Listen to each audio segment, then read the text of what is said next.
right. All right, welcome to the session on platforms. One of the things that you'll notice about this event, right from the opening keynote right through, is a lot of talk about platforms. If you've been through any of the 270 events that we're invited to every year as MSPs, you'll hear a lot about platforms. So what we want to do today is talk through what platform means to us. There's a lot of differing opinions from technical folks, from financial folks, marketing, sales. What we wanted to do is bring up some of the leaders in this platform economy that's forming around managed services. So I'm really pleased to bring up this esteemed panel to talk about this. And probably best to introduce yourself. Maybe Jeff, if you go first. Sure. Jeff Bishop, EVP and GM at ConnectWise. I mostly focus on the ASIO platform. All right, great. Ryan? Yeah, my name is Ryan Wells. I'm the Chief Strategy Officer and the co-founder of Pax8 and been with it from the basement days. And Desmond Forbes, GM, Microsoft Security Business Development. Been at Microsoft for about 15 years.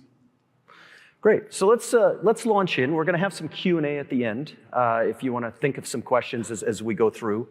But I want to start with what this platform economy means, what it is, and get a perspective. Maybe Jeff first, what your perspective of what platforms are and what this economy is.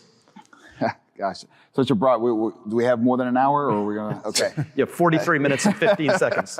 So, for us, and the way we look at it is, it's about trying to create an environment, an ecosystem where not only ConnectWise, but the vendors and the ecosystem and our partners can come and build things. Mm-hmm. We, over the years, we were always point solutions, and everything was always integrations, and it wasn't just that spot to allow our partners and the vendors that worked with ConnectWise to take their own imagination and build on top of what we were already producing and putting out there. And so it was about allowing that interconnections between all the different solutions and people's visions. Yeah, that's fantastic. Ryan? Yeah, our orientation was a little bit different, and to give you some reference on my background, for the channel, I started as a system integrator, and then I moved over to a born-in-the-cloud vendor. And one of the motivations for us to start Pax8 is we believe that when the cloud economy came to be, that there had to be a better way, that when you thought about traditional distribution, it might have stopped at the order. And we believed and passionately that you had to follow the cloud buying journey when you were dealing with cloud and a recurring subscription business. And so our view about the platform was you needed a better way to unite the channel. And that channel for us meant multiple stakeholders that weren't being served well, and we wanted to do something about that.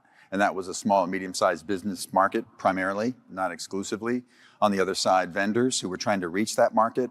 And in the middle, the channel, our managed service providers were the hero in this system. And so our view was that platform had to unite this ecosystem in a seamless way. Because if you tripped up as you were building your tech stacks, at any point along that cloud buying journey, your customer, your partner might leave you. And so that's our view about the platform. Great, thank you. Desmond. Yeah, and I build on everything that you both said. I think from a Microsoft perspective, we have always been a platform-based company.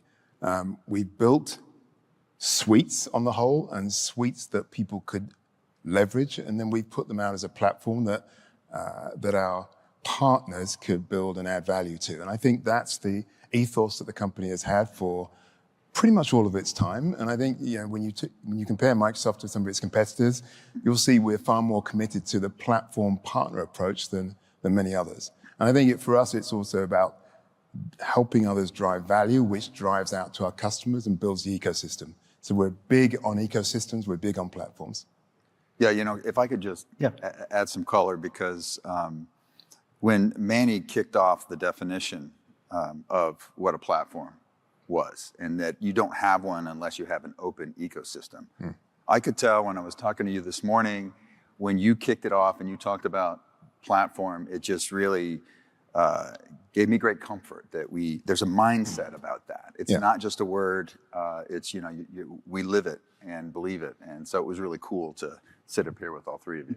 And Yeah, I think that that's an important piece, the language around it. One of the things I noticed at Microsoft, right when you did the CEO change, and one of the first things Satya did when he got on board is got on the front cover of the biggest channel magazine in the world, CRN, and his title was, "We're unlocking trillions of dollars for the channel."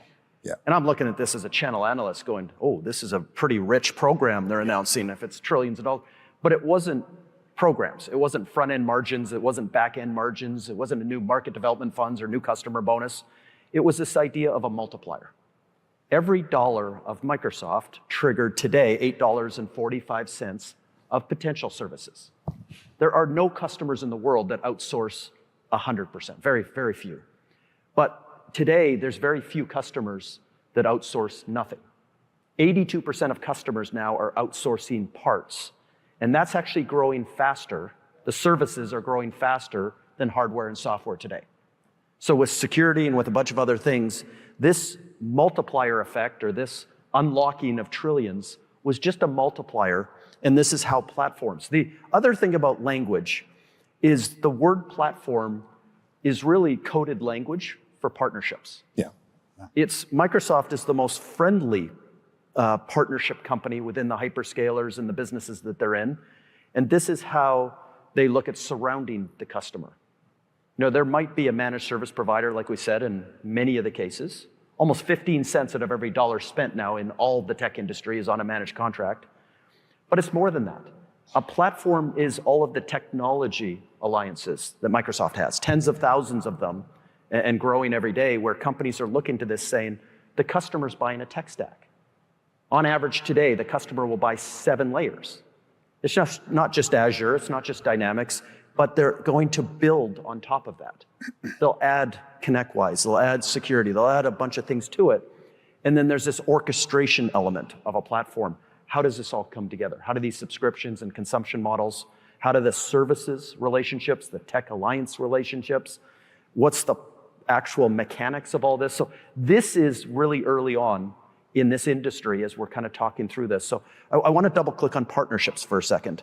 And maybe talking with you, Desmond, is, you know, how do you wake up every day at Microsoft thinking about the scope, the scale of partnerships coming in from all angles, and how do you orchestrate all that? So it's a great question. When I first joined Microsoft, it took a while. I've had a series of roles at Microsoft, from sales leadership, and working in engineering, working in a partner organization, then went to, did a strategy role, and now into cybersecurity. And what I had to learn coming from Oracle to Microsoft was really interesting, because at Oracle, it was take every dollar you could find, where it is. But when you came to Microsoft, it was actually, we're into multipliers. We're into partnerships. We know we can only scale so far, and we can only scale to our aspirations with partners. And excuse me, that's been the ethos that has worked through all of those different roles. So in sales, you could never achieve your targets without working with partners. Your targets would be so aggressive, especially as a sales leader. The numbers are very big, they're telephone numbers, and you couldn't do it without partners.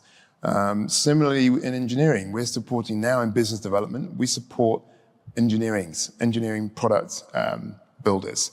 And they have to think about a balance between first-party and third-party solutions. So for us, it's built into the ethos of the company, and I think Satya has done an incredible job in reinforcing that commitment to partnering and to platforms and to the value that the platform can deliver for partners. And I think he's also helped build trust that wasn't always there with Microsoft. I think Microsoft is sometimes seen as a company that, well, they're going to steamroller us, but I think we've managed to get through that pretty much for most of our customers and our partners. Yeah, it's a great answer. I think that when a customer thinks about a 7-layer stack, they might start their journey at Microsoft, maybe pull in ConnectWise, up the journey a bit. But you think of managed service providers as a customer. The managed service industry, as $608 billion next year, is almost twice the size of the SaaS industry. Yeah. If you take Microsoft and their hyperscaler competitors, it's almost twice the size of the hyperscalers combined. It's a really big industry.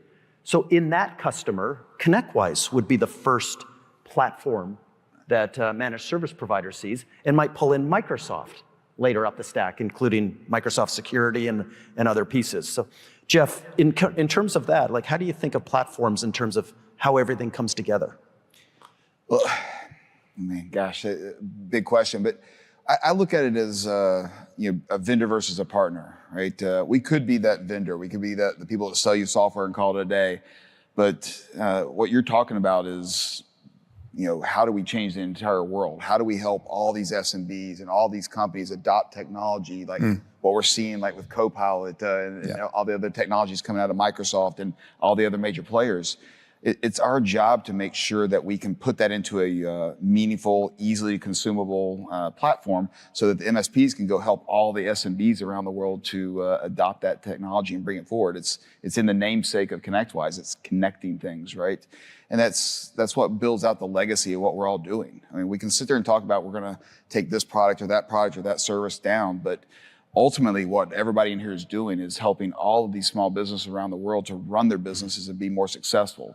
So they can take care of their families, they can take care of their communities, and then that continues to grow. I mean, we're powering half of the world economy right now as an MSP and a channel world. So, I mean, that's a legacy that we're all a part of, 20, 30 years from now.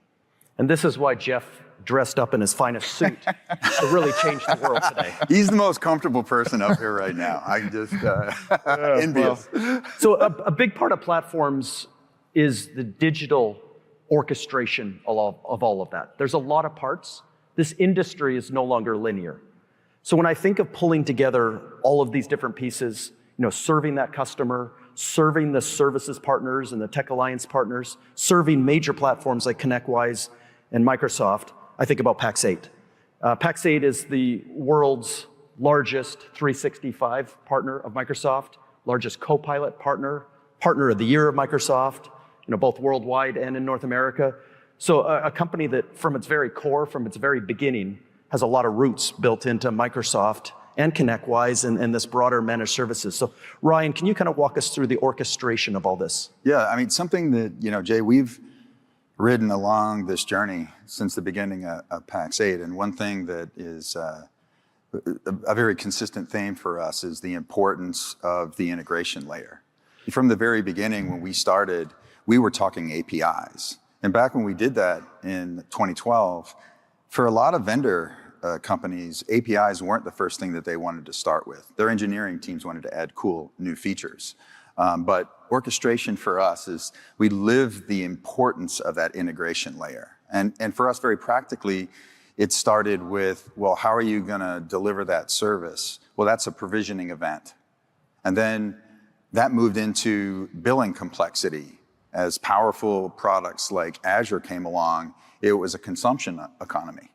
And so you now had to have an API layer to manage and tame the bill of consumption, of in arrears billing. And so we started living in that world, but we didn't stop there. And that's where, this event and the relationship with ConnectWise is so important to me personally and to Pax8, because we knew that as marketplaces were coming to be, there were a lot of options out there. But what distinguished us was the appreciation for the tools that MSPs use to run their business, like ConnectWise. So we knew we had to have an integration into that to really round out this journey. And so our integration and our orchestration flows through that integration API plumbing. And we believe that as tech stacks grow in terms of complexity, if we look at, like Jeff mentioned, where are these customers? What do they want? What's driving them to marketplaces is ease and convenience. Get what you want when you want it. Remove all those friction points. And to do that orchestration, you have to have an integration layer. And that flows through these APIs. And that's certainly how we, I believe, have had success with Microsoft. Yeah, that's great. So if we kind of flip gears a little bit, the platform economy that we're talking about here, if you recognize it really got triggered around the cloud, triggered around subscription and consumption models. You'll recognize Microsoft and their competitors as hyperscalers as platforms. They have all of these pieces. You'll recognize the SaaS companies by buyer type. You'll think of a Salesforce, a ServiceNow, Workday, Marketo, NetSuite, HubSpot. All of the major SaaS companies have kind of formed for their buyer a platform of all of these different markets. This year, 2024, was the year of the security, cybersecurity platform. Up until now, we've had 6,500 vendors competing for your time, competing for your attention to try to say, hey, we've got the best mousetrap. You should go sell all this to your clients. It was very much a point solution and up to us to kind of stitch together, whatever 7 things that would help our customers, protect themselves. But now we're starting to see that maturity in cybersecurity where, these platforms form.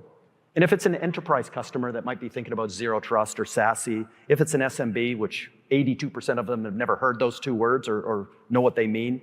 But the fact of the matter is we're starting to get some maturity in cybersecurity. So that's where I want to go next. And Desmond, in terms of Microsoft security, which has grown to be one of the largest in the world, and it's been done in a partnership-friendly platform environment. So love to get your kind of take on cyber and your current role in terms of driving that with Microsoft. Yeah, thank you, Jeff. It's been a really interesting journey. I mean, I joined the cybersecurity business inside Microsoft about 8 years ago. At that point, it was at the beginning of this Microsoft's journey in security. And we had a collection of point solutions attached to Azure, attached to productivity, attached to different parts, different solutions. But what we had to do is to pull them together at the request of our customers who said, actually, we need to be secure end to end. We can't just say you're secure here at the endpoint or we're not secure here at the network layer. So we went on this journey of trying to understand exactly what a platform approach to security would be. And over the last 8 years, it's been quite a journey. We never regarded ourselves as a security company. And inside Microsoft, what's interesting is that we've had to really understand that we are now a security company by building a stack which is end-to-end, which goes from the identity and access management layer, it goes all the way through threat protection, information protection, and cloud security. So rather than bits that you buy, now we've incorporated much of this into our platform approach. So there's the Entra suite, there's the Defender suite, there's all of our Azure security suite. And I think for us, we've also been on this journey of we now have to give advice for both our partners and our customers in terms of how to be secure. So we've been fortunate enough to build in a way that is partner friendly. So we've tried to create products that our partners, our close partners, can then have APIs with, have joined to, integrate with, and build their own value. And we're going to a certain level, there's a lot of room left for our partners to build on top. So that's really where our thought process has been. Yeah, so that's platform-led cybersecurity. So we'll kind of come to ConnectWise next is you've not only built but acquired a really impressive cybersecurity stack for SMBs and for managed service providers to move into managed security, which, by the way, managed security is growing at 14.8% this year. It's one of the really bright spots in an economy that's tough. But working closely with Microsoft and building your own stack. And in the expo hall here, we have dozens of really strong cybersecurity companies as well that are part of the ConnectWise and Microsoft families. So this is this whole idea, again, of so many moving parts, but coming together with the customer with maybe a 7-layer stack, and part of it ConnectWise, part of it Microsoft, part of it, some of the great vendors we have here supporting the IT nation.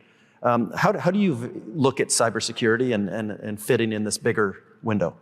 I'd imagine if we walked out on the floor, every single one of them will tell you they do something cybersecurity related. But it's our job is, yes, we do have our own product lines we go to market with, and we got to make sure we fill some of those gaps. But partnerships like Microsoft and a lot of the other great vendors are out there, our job is to make sure that we bring those together and interconnect them in meaningful ways so that our partners can take advantage of them.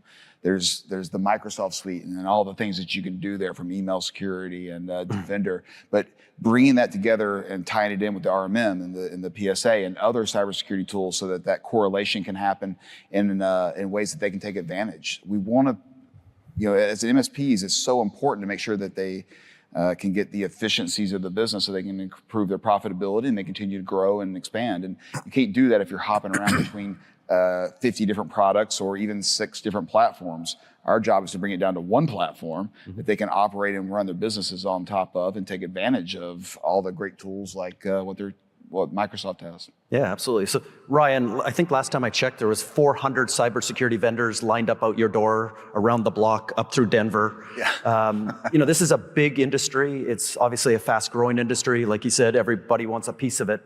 Again, back to, if a customer wants to start their journey in cyber with Microsoft, they want to start with ConnectWise, they want to start with any other vendor and kind of build out this, protection for the surface areas, the threat vectors, and really step in. How do you play a role in kind of, again, bringing this all together digitally and through a marketplace? Well, I appreciate that. There's really 3 pillars that we lean on to answer that question. The first thing you said with regards to our marketplace, that's the orchestration innovation layer. Yeah. So underneath it is, let's make sure that the integrations exist so you can put these 2 powerful products together seamlessly, quickly, easily. What we also find, the other 2 pillars for us in terms of how we answer that question is education and community. And so we spend a lot of time on the education component on why you need to do that. I hear that talk track from Desmond, I hear it from Jeff and his team, educating on the importance of a security posture and stack. So we built out what we refer to as guided growth programs, and security is it was the first one that we offered. And the way that starts isn't, here's this product and here's how it works. It really roots and grounds you in a foundation of understanding about the security as a content area. And then we move into understanding how the products satisfy that. And so to have these 2 powerful products, a part of that, we add that education so that the community can embrace these 2 tools. Jay, I want to pick up on this, one of these points. We started our journey at Microsoft with MSPs relatively late from a security perspective. One of the things that my team has been responsible for is looking at the current model of how we sell to SMBs and how we sell to companies outside of the enterprise where we've got a lot of experience. What we realize is that there is so much more that we don't know about small, medium-sized businesses. And we realized very quickly in my team that we look at the models that work and don't work, and we look at doing deals and creating partnerships that are far more efficient in terms of the way our aspirations to reach a market. And what we realize is the MSP community knows so much more about this segment than we do. And we realize also that the MSP community is where we should be focusing our support. It's where we should actually put our effort, along with RMMs, PSAs, because they know the customer best. And if we get to know what the MSPs need for their customers, we build better tools, better platforms for the MSPs and the RMMs to run their business. And I think that's the approach we're taking. And we're here and we're committed to learning and knowing more. And we absolutely do not understand this space as well as partners up on stage. So we're right now in very humble mode as far as moving this business forward. Yeah, it's fantastic. So, one of the big things that jump out around platforms is a little bit of a break of our industry after 43 years. We've been kind of fixated with the point of sale, this moment, and channels, by the way, is short for channels of distribution. 75% of all world trade goes indirectly. In our industry, it's 73.2 is what Manny said in the opening keynote. But this is a break from channels of distribution. And managed services and MSPs is an audience that actually never fixated on the point of sale. Because it's not part of the model, it's not part of the profitability model, it's actually not really what drives our businesses. So whether a customer buys indirectly in one way or another through a marketplace. They buy direct. I mean, it really doesn't matter at that point, as long as that piece is there and those managed services can then, every 30 days from that point forward. So that's one of the big changes, and I think a lot of vendors are coming back around to this is, I can't just come out with my gold, silver, bronze program, and I can't just execute the way I did in the 1980s and 1990s here. This is a different economy, and it's coming together in a different way. And you would have not seen 5 or 10 years ago, perhaps Microsoft and ConnectWise and Pax8, sitting here in this same way talking about this. But there's a massive opportunity, and while there's competition on one side, you can't compare the entire sheet and not see some overlap. It's a big Venn diagram. And in all the ways we look at our own businesses, where we don't overlap directly, everything else around the circle is an opportunity. So I kind of wanted to move kind of in the products and services side of this a little bit, and maybe start with ConnectWise. Agio's got some big announcements this week. This has been kind of the North Star for ConnectWise in terms of building out this product strategy, building out this platform that can serve, obviously, this big market in managed services, and really build some maturity into this market as well to, for all of us to take more advantage of this fast-growing market. So on the product side, how do you see this coming together? Very carefully. That's how it's a good answer. Far too long, from an MSP perspective, we've been focused on the point solutions.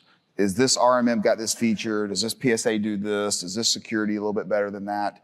And ultimately, because it goes back to what I talked about, we have to embrace and help 40% of the global economy grow and expand and take advantage of all the technology. So our jobs and what we're really kind of focusing on is making sure that we give them a platform that they can trust, they can build upon, that they can innovate for. I want every single vendor out there in that solution pavilion and Microsoft, and I want them to buy tons of stuff from Pax8. I want our MSPs to quit worrying about a feature this or it's 5% more here, and really focus on running their business and helping their customers and embracing that part of the change, because that's what's going to bring all ships higher. When we can start to quit worrying about, is this a compete? Every single partner and vendor out there on the solution pavilion today has got some level of compete with each other. Microsoft and ConnectWise compete in certain areas. ConnectWise and Pax8 compete. But ultimately, as long as we are focusing on helping the MSPs in the channel grow and bring everything onto into one world, so that they don't have to worry about this feature, that feature, grab whatever products you want, put them on top of a common user experience, and then just focus on running the business and helping their customers grow. That's where this starts to become a lot of fun and really exciting as we go forward. Yeah, one of the interesting things, just to kind of look at the product side, is look at our customers. We're actually going through, for the first time in a long time, a demographic shift right now. By the end of the year, your clients, your customers, and the entire world of technology buyers will be born after 1982, the majority. Not only in quantity of buyer, but budget. And so if you have millennial-age children, if you have millennial employees, if you are a millennial, we all understand there's a different psychology, different behavior, different journey that they're on in terms of how they look at this. Suffice it to say, digital first, digital only. 75% of them, according to a recent survey, don't want to talk to a human. This is when buying $1 million worth of software or buying a new car in their private lives. This is an audience that is subscription consumption friendly, growing up with Netflix and Spotify, okay with $1 a month for a toothbrush for the rest of their lives. This is an audience that is marketplace friendly. This is an audience that changed their buying criteria. The most important thing I can say about this new buyer, when we moved from baby boomers to Gen X, there wasn't a change in criteria. We care about your services, your support. We care about your brand reputation. We do care about your price. Here's all the things I care about. Here's how I'm going to weight them. The number one thing I care about today is integrations. I'll buy a product 80% as good as the next product if it works better in my environment. We actually heard, it was an iPhone launch in consumer that said 79% of people today won't buy a car unless it has CarPlay or Android Auto. So this is kind of a changing model, and we've heard so much about integrations here. We've heard at the product level what this means, but this is to serve our new buyer.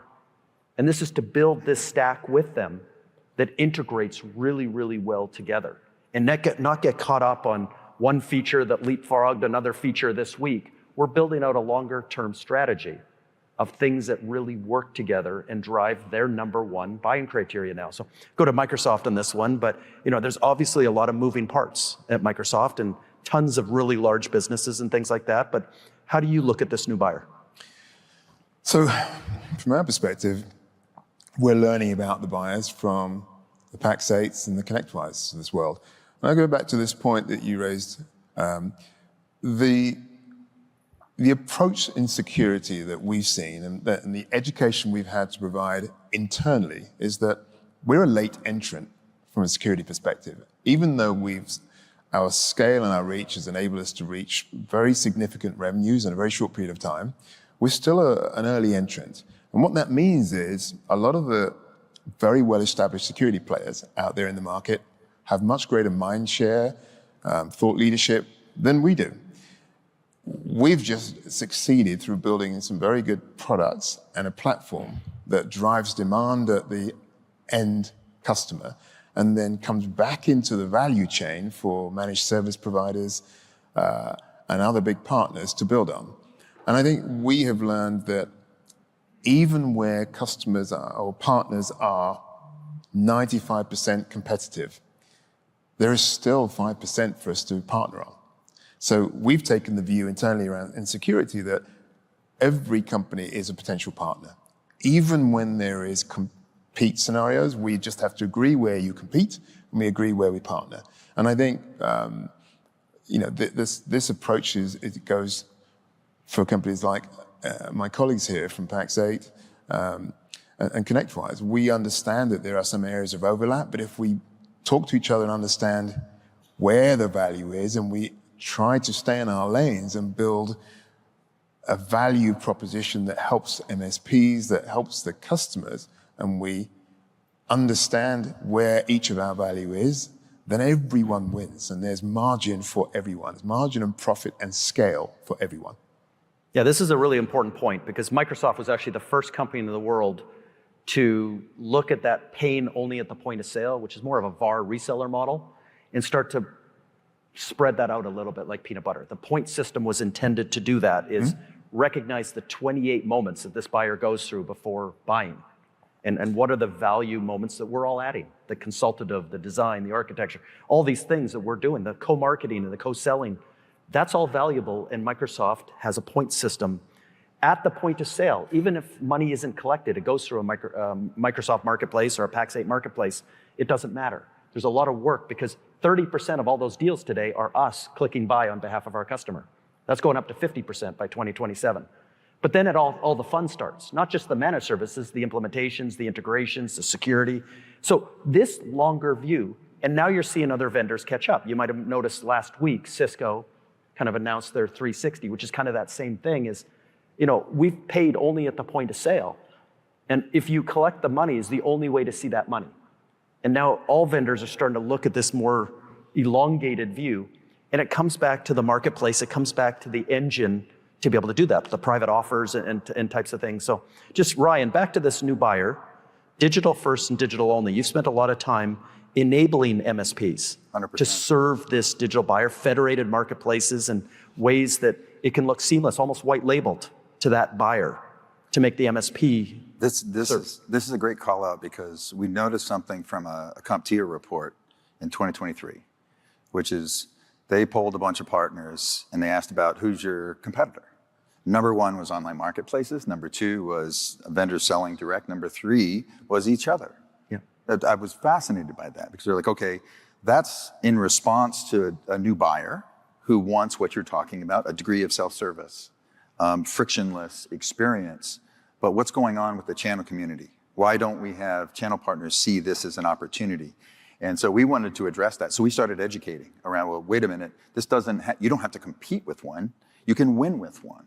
And then last year's State of the Channel, it shifted a little bit. So online marketplaces moved to the number 2 spot, competing with each other, moved to number 1. So that has really informed our focus, our transformation, our next generation of marketplace, which we've been releasing. And so the way we respond to that is, if you want a degree of self-service, how can you do that through and with a partner?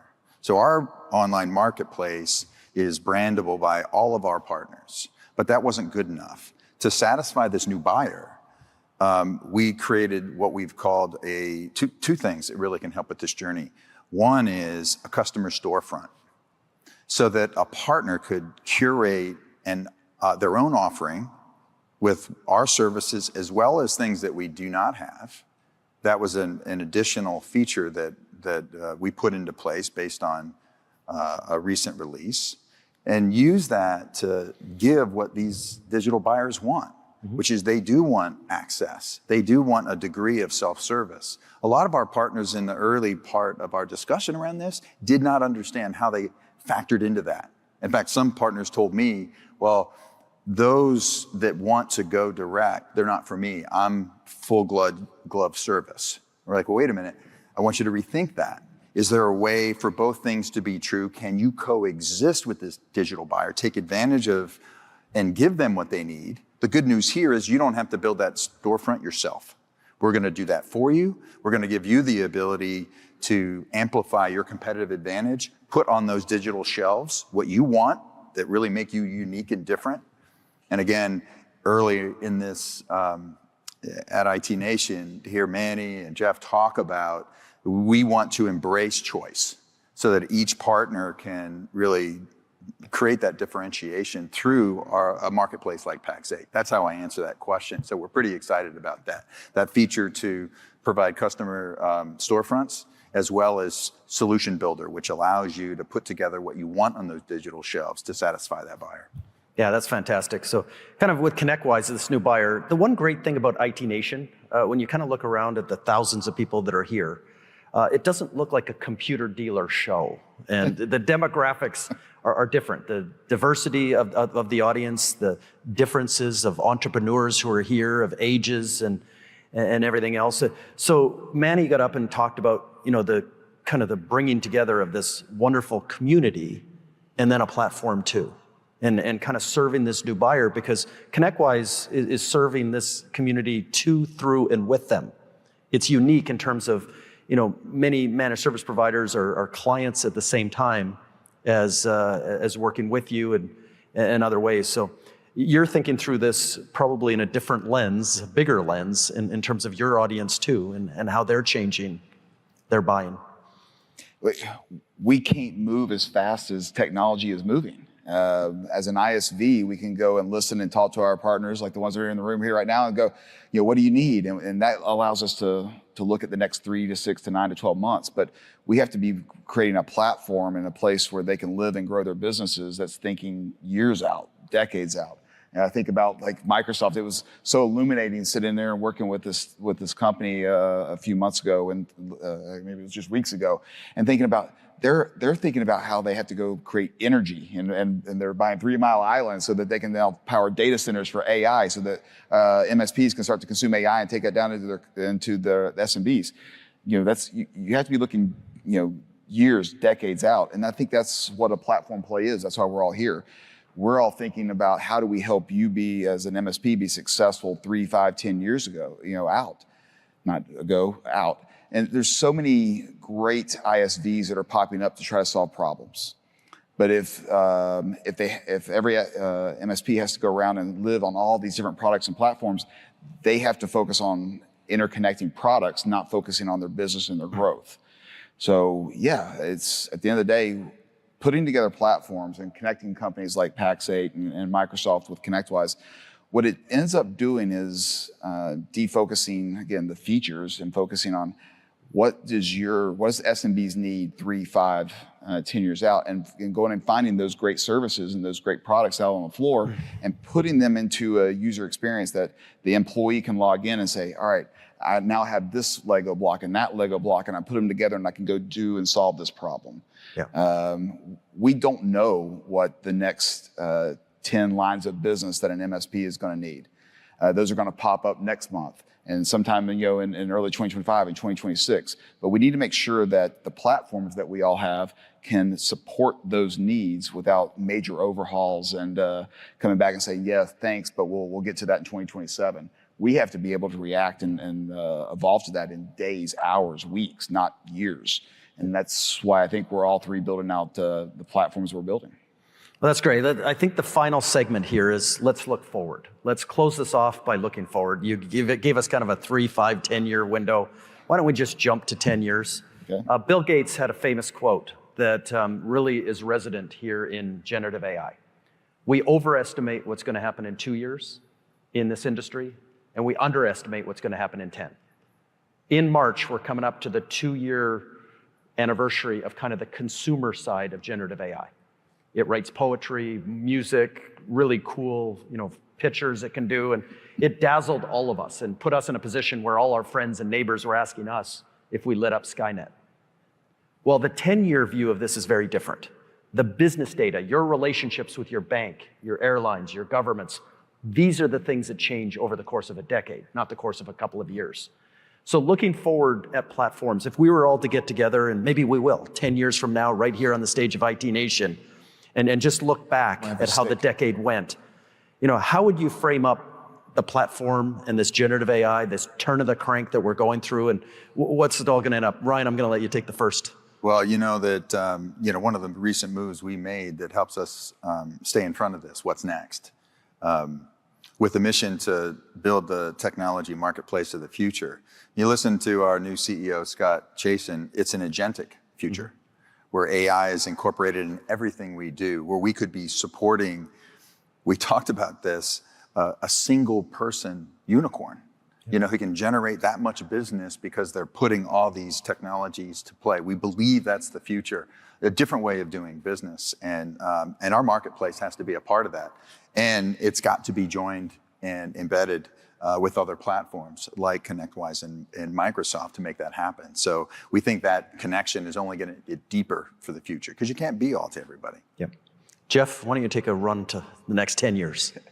Well, the biggest thing I see is traditional channel space has been focused on networking and firewalls and telephony, and I think we're going to see a huge change in lines of business to be in that Sherpa, that group is taking technology out and getting that adoption out into the SMBs. So, how many of your teams as an MSP understand AI and are building models and maintaining models and are selling models out, from a frontier perspective to help the SMBs of the world to adopt this technology and then supporting that. So less about hardware and more about the technology Sherpas to help bring that into those spaces to help them differentiate their businesses. I think those lines of businesses and that adoption is what we're going to see a huge change over the next few years. Nice. So Desmond, I'm going to give you the last word. Your boss came out and said generative AI looks to be a $4 trillion opportunity. And by the way, that can go up 50% with the ecosystem we have here. A $6 trillion, your friends at OpenAI, Sam Altman, has talked about a $7 trillion. Yeah. This is material against world trade. Both those numbers are larger than the entire tech and telco industry globally today. So this is kind of that 10-year question. What's your perspective of where we go platform-wise? Yeah, look, for this audience, I think the numbers that you talk about are telephone numbers.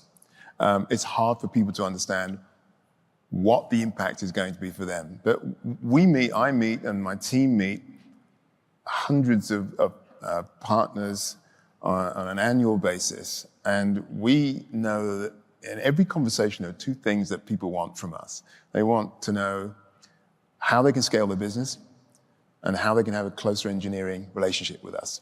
And the reason is they want to know what's coming, and they want to take advantage of the scale and reach of our company, which is really great.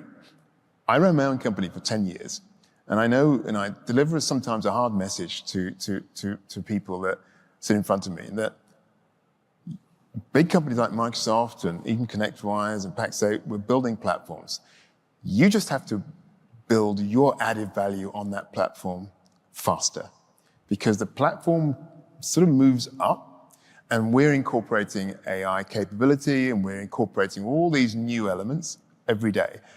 But if you look at it from a point of view that this is an opportunity and not a threat, there is so much more. And AI is an opportunity. It's an opportunity to add more value, to operate more efficiently, to deliver services to your customers that they could never have seen possible for very, very reasonable prices. It's a way to actually add more value to your customer base, and AI will generate huge opportunities for profitability, for operational efficiency, and I think in the end will make us all much more joined up. Coming back to security, we're a family. It's a team sport. We actually all have to work together in order to deal with the bad actors. So from our perspective, it's all opportunities, all upside. Yeah, I love that, the team sport. Does anyone have a burning question for Microsoft, Pax8, ConnectWise? Anyone want to jump forward? We've got one in the front here. Dave?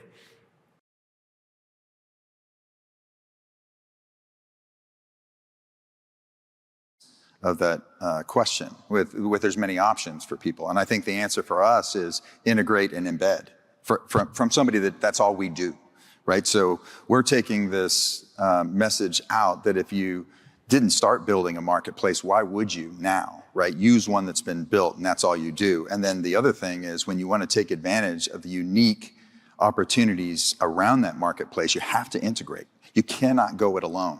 The value will not be untapped if you restrict that seamless experience. Growth won't happen unless you're connected. And so we believe that deeply. So, as a part of this, marketplaces have to coexist with other marketplaces like the Azure Marketplace so that buyers can buy where they want to buy, but they still have a seamless experience. And that's how we've established this connection layer underneath, and we'll continue to do that. That's my perspective from Pax8. Yeah.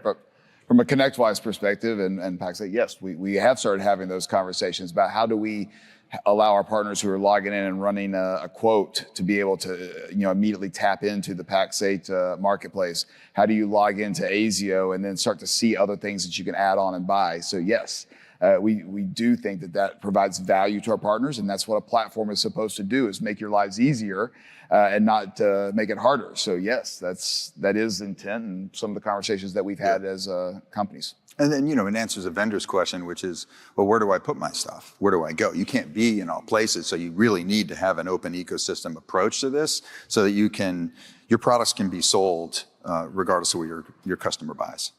Now, this is one of the changes in the industry. When you only pay at the point of sale, somebody wins and everybody else loses. In a marketplace that's built around multipliers, a deal that goes through Microsoft's marketplace, Pax8, ConnectWise, everyone still participates, and there's economics in that, and it's delighting the customer. So it's the underlying direction. It's motivating these alliances. It's motivating the collaboration, all the things you asked about.